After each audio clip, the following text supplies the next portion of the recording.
ठेवले होते, एक शिट्टी आपण त्याला दिलेली आहे आणि आता कुकर गार होईस तोपर्यंत मी मगाशी सांगितल्याप्रमाणे प्रतिभाताई खूप सुंदर कविता करतात, तर त्यांनी स्वयंपाकघरावरती एक खूप छान कविता केलेली आहे आणि सगळ्यांची आवडती कविता, अगदी गृहिणींना तर अगदी खूपच मला वाटतं जवळची वाटेल ती, तर आपण ती ऐकूया. कवितेचं नाव आहे स्वयंपाकघर. स्वयंपाकघराच्या कान्याकोपऱ्यात जागा ठेवावी लागते उंदीर, झुरळ आणि पालींसाठी सुद्धा, नाहीतर ते घरभर वावरतात आगंतुक नातेवाईकांसारखे.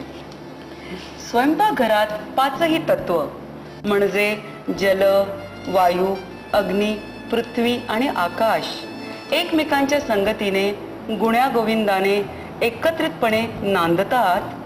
त्या घरातील 5 माणसं एकत्र नांदत नसतील तरीही.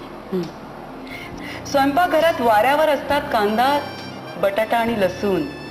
बाकी भाज्या निवांत थंडाव्यात फ्रीजमध्ये. परंतु वास्तवाचे चटके सगळ्यांनाच बसणार असतात, फक्त ज्याची त्याची वेळ यावी लागते. आधुनिक स्वयंपाकघरात मराठी बाई बनवत राहते पिझ्झा, बर्गर, चायनीज डिशेस. आजकाल तिला मुलांच्या भवितव्यापेक्षा वर्तमान जास्त महत्वाचा वाटतो. आणि शेवटी असं म्हटलंय की स्वयंपाकघरात शांतपणे जळत असतो गॅस. स्वयंपाकघरात शांतपणे जळत असतो गॅस, पण त्याच्या सिलेंडरचा कधी उद्रेक होईल सांगता येत नाही. तिथेच काम करत असणाऱ्या गृहिणीसारखा काहीही शिजत असतं खूप काही तिच्या मनातही.